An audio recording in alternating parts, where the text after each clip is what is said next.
Hello, A Word listeners. For the first time, we're coming to you with a new episode on Thursday. We wanted to respond as quickly as possible to the controversy over Donald Trump's appearance at the National Association of Black Journalists Convention. But we'll be back in your feed on Friday as we interview the second gentleman of the United States, Doug Emhoff. We'll hear his reactions to Trump's attacks on his wife, Vice President Kamala Harris. We'll hear about his role in the Harris presidential campaign and about breaking barriers as the first male and Jewish White House spouse. That's Friday on A Word. Tune in.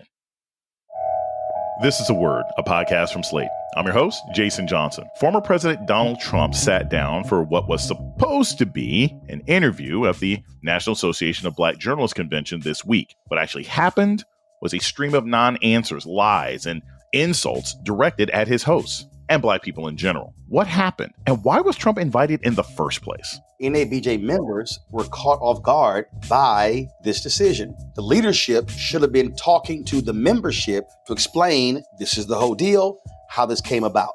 The controversy over the NABJ and Trump coming up on A Word with me, Jason Johnson. Stay with us. At your job, do you ever have to deal with a nose roller? How about a snub pulley? Well, if you're installing a new conveyor belt system, dealing with the different components can sound like you're speaking a foreign language. Luckily, you've got a team ready to help. Grainger's technical product specialists are fluent in maintenance, repair, and operations. So whenever you want to talk shop, just reach out. Call, click Grainger.com, or just stop by. Grainger, for the ones who get it done.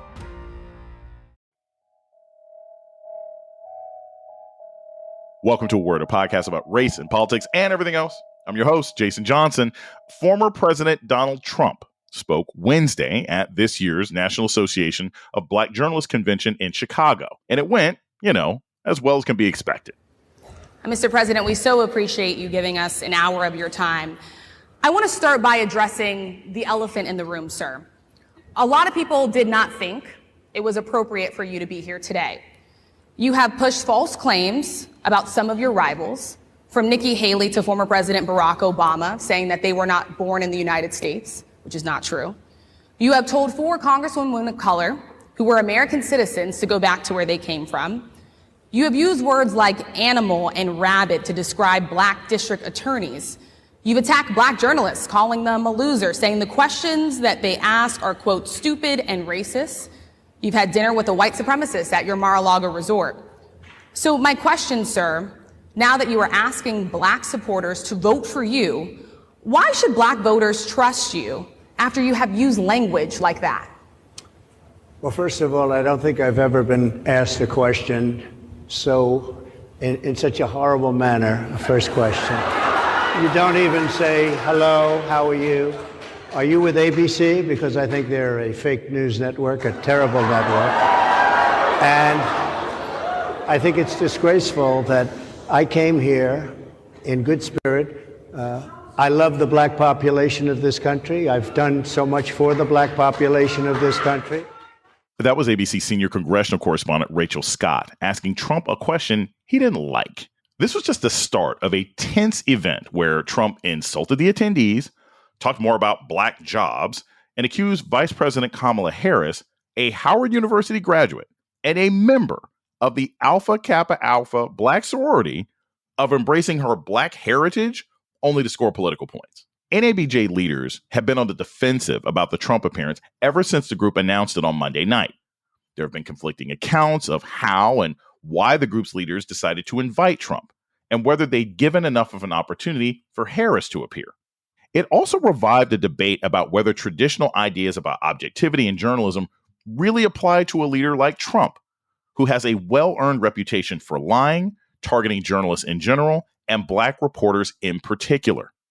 Joining us to talk about all of this is Roland Martin. He's a veteran journalist and news analyst, the host of Roland Martin Unfiltered, and the CEO of Black Star Network. He's also a member of the NABJ Hall of Fame, has served on its board, and is a lifetime member. Roland, can't think of a better person to talk to about this. Welcome to A Word. Appreciate it. Glad to be here. I want to make clear that we're actually speaking to you on Wednesday, just hours after Trump spoke at NABJ. You were there.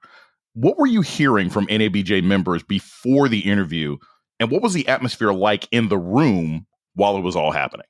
Well, Monday night, I was in Detroit. I knew that they were talking to both campaigns. I mean, this happens every election season. So Monday night, someone said, who was on the inside, said, hey, Trump's confirmed. I then sent a text message to Drew Barry, the executive director, and said, is this true? I also had sent a text message to an African-American who was close to Trump. And he said, let me check. Then Drew said, it's true. He's coming. And he said, a release has gone out. So I'm looking for the release. I'm looking. I don't see it. Next thing I know, Trump campaign, they send out their release. The Trump campaign actually sent out their release before NABJ did. So NABJ members were caught off guard by this decision. Next thing I know, hell breaks loose. Folks are blowing up on social media. My cell phone is ringing. I'm getting text messages like crazy. I am on a group chat with several leaders at NABJ, including the president, Ken Lemon, and Drew. I send them a text message and weighing in on it. I will read it for you. I have no problem doing so. I said to them, are y'all serious? NABJ has Harris Faulkner as one of the people questioning Trump. That network paid $787 million for spreading lies about the 2020 election. Furthermore, I am offended that no one from Black-owned media is asking questions. And then later, I made clear to them, because folks wanted me not to go public, not to criticize NABJ. I then said, I'm a Black male journalist. If this was a panel of all Black men, sisters would be screaming, and I would be right there with them. I'm an owner of a Black-owned media company. Semaphore was founded barely 2 years ago. No one from Black-owned media. And I said, I need these issues answered. So here was my problem. My problem was you had underlings explaining the process and not the leadership. The leadership should have been talking to the membership to explain this is the whole deal, how this came about. They were caught extremely flat-footed. That made no sense to me at all. And then that's when, and again, I held my tongue to some degree. By the next morning, I began to tweet because I made it perfectly clear where I stood. Listen, I've been a member of NABJ for 35 years. I understand how we've invited other candidates. In 1996, Senator Bob Dole, Jack Kemp, both attended our convention. But when you have an individual who has been so vicious in attacking journalists, in attacking Black female journalists, 3 of whom were NABJ Journalists of the Year, somebody who has caused media to have to hire security to cover his events because his followers will attack the media, that said to me, this man cannot be seen as a normal candidate. The consequences and fallout from the NABJ inviting Donald Trump have already been seen. Karen Attiah, who is a journalist with the Washington Post, stepped down from a board position. There have been other organizations and sponsors that have pulled out and canceled events at NABJ, and that was before Donald Trump even sat down for his interview. So what are some of the immediate consequences of having Trump at the NABJ? I mean, how many different kinds of people dropped out, didn't attend, sponsorships dropped, that sort of thing? Yeah, I mean, what you heard from people who were offended, there were individuals who, I'll give you an example, Black Enterprise. They were ticked off. There was no Black-owned media on the panel. So Butch Graves, he pulled out. He's the publisher of Black Enterprise. He made perfectly clear that he was not happy with that. And then I saw a number of people who said, I'm canceling my trip. I'm not speaking on panels.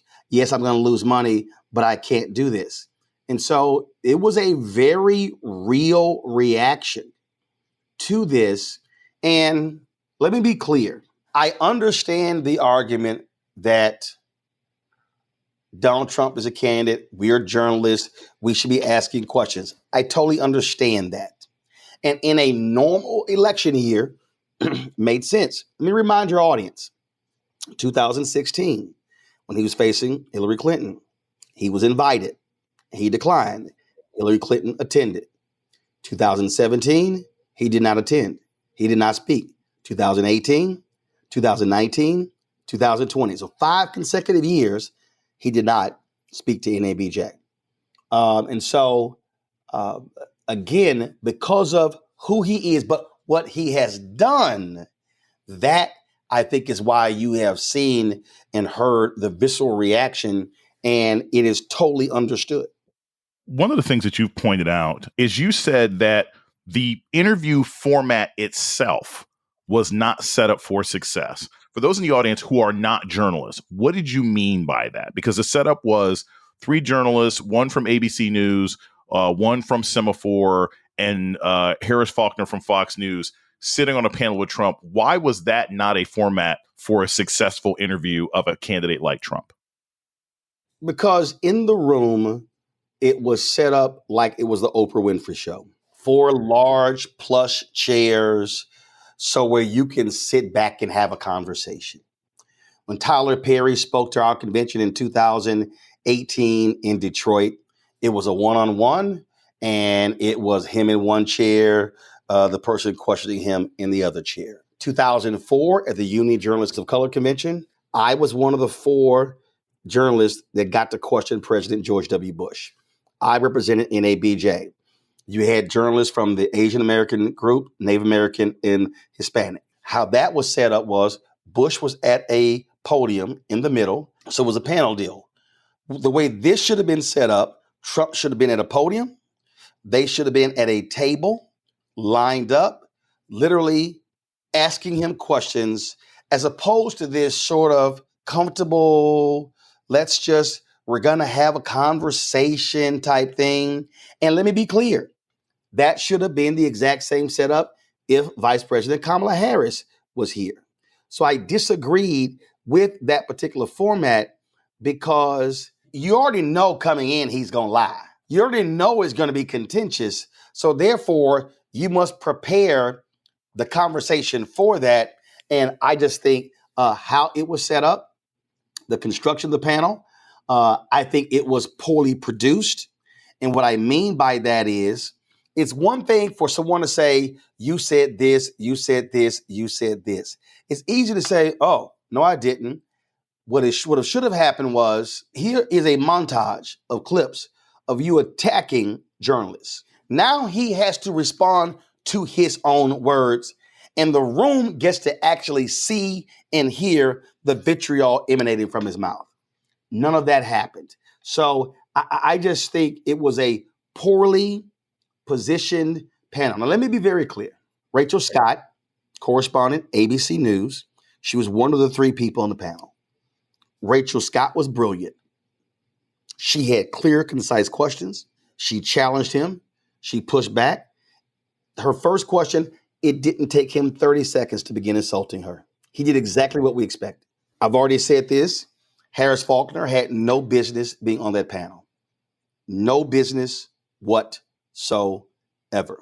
Because, again, Fox News paid $787 million settlement for advancing the lies of Donald Trump in the 2020 election. And let me be real clear, because a lot of people out there, Roland Martin should have been up there. Other people like, oh, you mad you getting an ass? No, I didn't.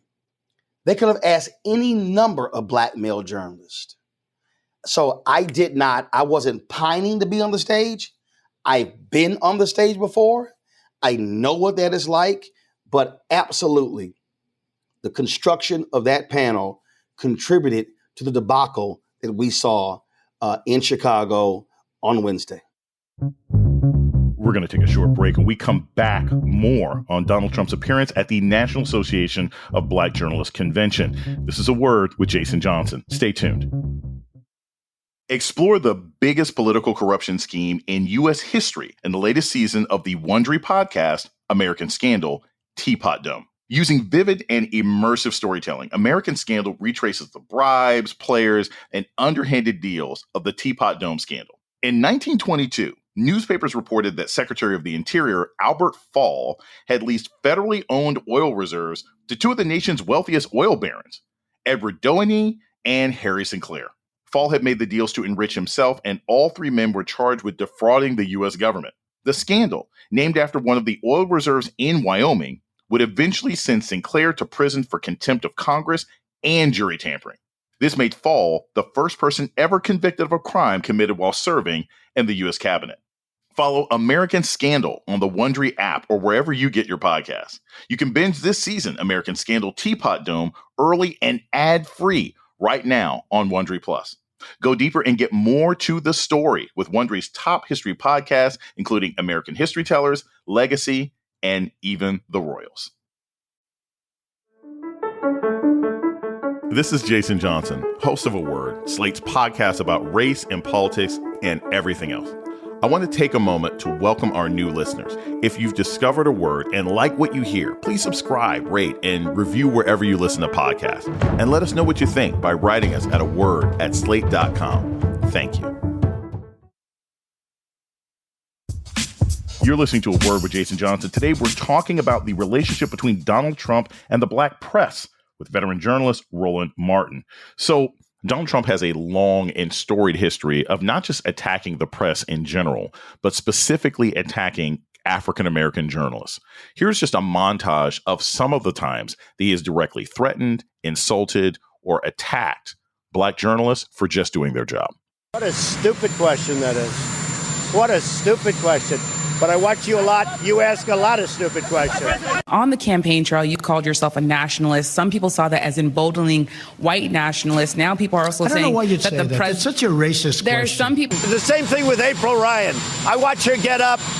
I mean, you talk about somebody that's a loser. She doesn't know what the hell she's doing. Are you going to include the Congressional Black Caucus and the Congressional Hispanic Well, I would. Caucus, I tell you what. Do you want to as well set as up the on meeting? CB Do you want to set up the meeting? No. Are they friends of I'm yours? just a reporter. So he tweeted this late on Friday night. He said, LeBron James was just interviewed by the dumbest man on television, Don Lemon. He made LeBron look smart, which isn't easy to do.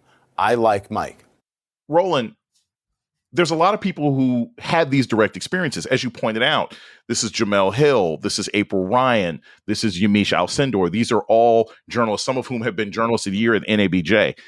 What does it say about how NABJ feels about its own members that they would invite someone in who has viciously attacked some of their star, most prominent members? And that right there is my point. Now, when he was in the Oval Office, NABJ released several statements condemning his language. And so you know that going in. And I'll say this here. When he opened up and when he immediately began to insult Rachel Scott, somebody in leadership, and I'm going to put this at the feet of the president, should have stood up and said, wait a minute, we are not going to begin this discussion with insults of any panelists and our members. Now, the reason I understand when leaders do that, we had a convention in Houston, and Sidmel Estes Sumter was actually running for president. And Bushwick Bill, the Ghetto Boys, was on a panel. And he either called a woman in the audience a bitch, or he started talking about bitches. Sidmel was outside and was told, man, Sidmel stormed in that room, grabbed the microphone, castigated him, and said, you will not call any woman of this organization a bitch, and made him apologize on the spot and said, you will not use that language at this convention. That is what leaders do.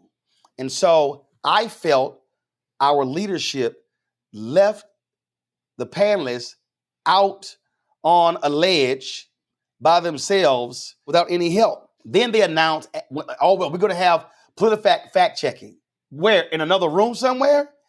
And so, no, you fact check in real time. You literally sit there and fact check in real. See, this is what drove me crazy, because if you do not have those asking questions who are armed with the facts to immediately correct falsehoods, then he can lie with impunity. And it's like watching CNN. Well, the next day, let's correct what he said. No, hell no. You got to check a lie in real time. And one of the things, Roland, April Ryan, who is a reporter now for the Griot, she's also been a White House reporter. April Ryan tweeted out that this was initially supposed to be an hour-long sit-down, and that there was a standoff between the Trump campaign and NABJ. NABJ initially said that there would be live fact checking. The Trump campaign said they didn't want it. Is it clear that NABJ basically folded in the face of Trump? Is that actually what happened? Because there wasn't any fact checking. Right. And so, first of all, he claims that, and they put a tweet out, there were audio issues. The mic's not working. Now, mind you, we're sitting in the room. We hear the announcer talking over the mic, over the speakers. We hear the music playing, but he claiming, oh, that was a deal. I was told that, no, his team was pissed and started objecting to live fact checking. That was the tension happening behind stage. And then he comes out complaining about the mic. Oh, I can't hear. So you had all of that going on. And it was interesting because, in the room, and here's what people don't understand. They first assume that everybody in the room is a journalist. They know nothing about it. We have people who are PR professionals, people who are in media roles but are non-journalism. Not everybody in the room was a journalist. So they always, and I remember going back to 2004, I remember doing CNN, they were like, well, journalists were clapping. Yeah, we can clap. But also, not everybody in the room was a journalist. You have all these assumptions that people make because they don't understand anything about the history. They know nothing, and you have to deal with all of that.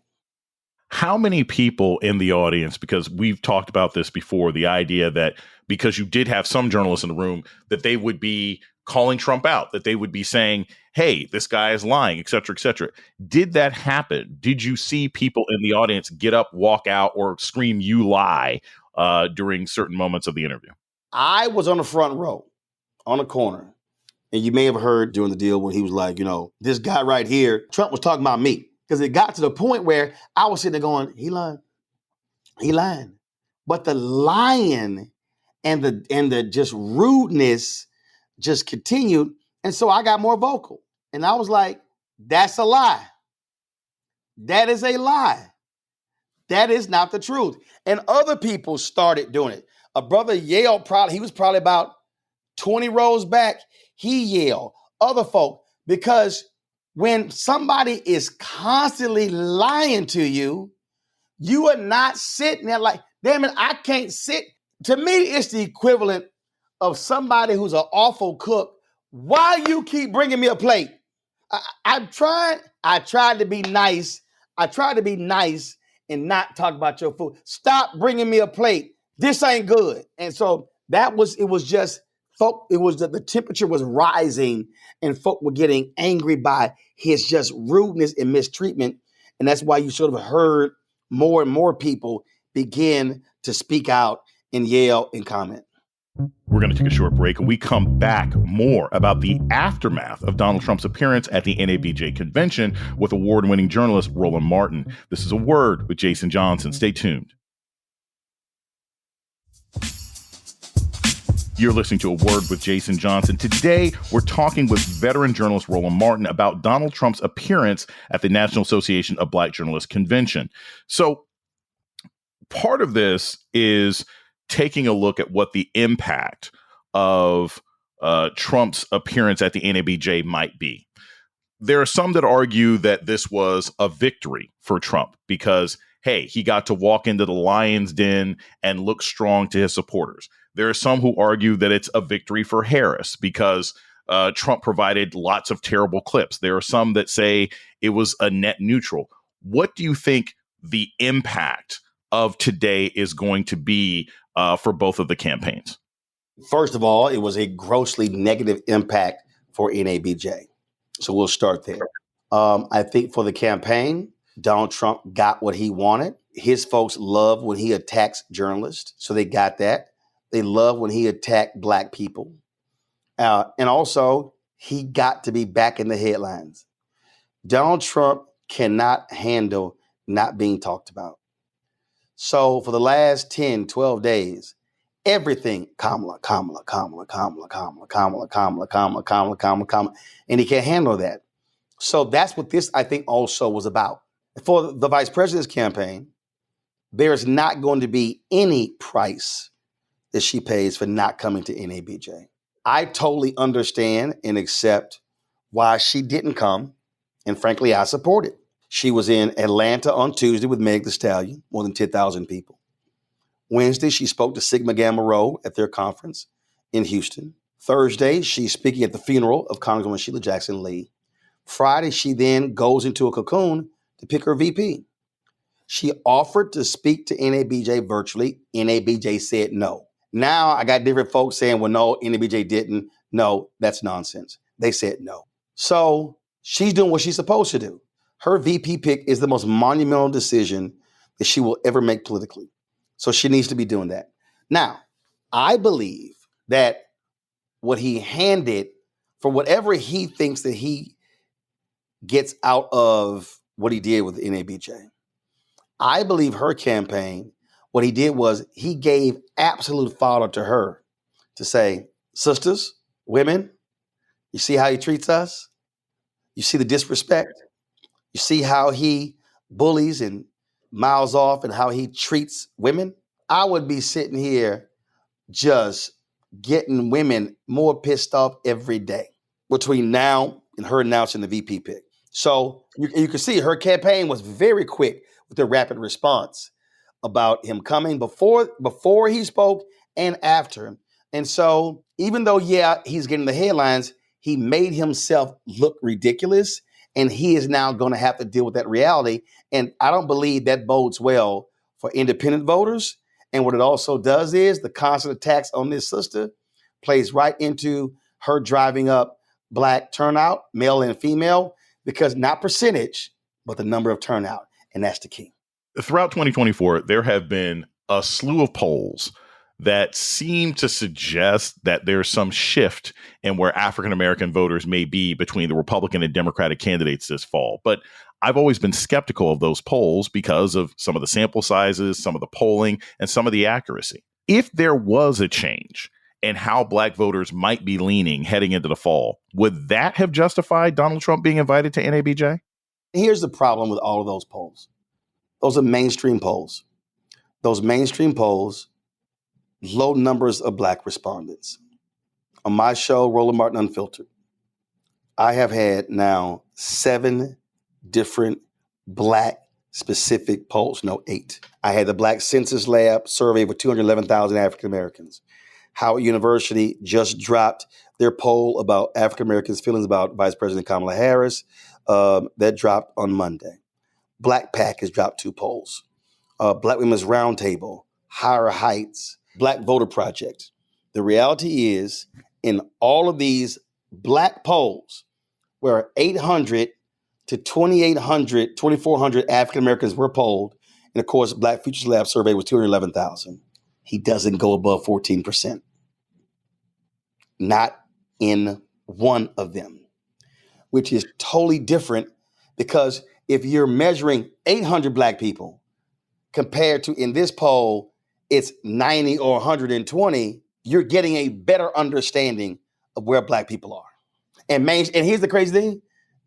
I'm the only person who keeps talking to them. Mainstream media has ignored. They have not booked them to discuss those polls at all. I want to close with this because I always think legacy is important, and it's something that you've always been very clear about, the legacy of Black media, the importance of Black media. There are a lot of people who I've spoken to who didn't even know what NABJ was, right? This is their first time hearing about it, and that's some Black people, right? Let alone white people and other folks like that. What do you think is going to be the lasting impact of Trump being at NABJ, and how can they recover from it? Because I hear a lot of people who are part of the organization who are disappointed, saying they're not going to come back. And I hear a lot of people who are just hearing about the organization for the first time sort of look at them in a negative way because of how this whole thing went down. That is the risk that you run when you have a high profile event, because people are learning about you and they've never heard of you. So now, again, NABJ has a reputational issue, and they have to understand that. Leadership has to recognize what is that impact.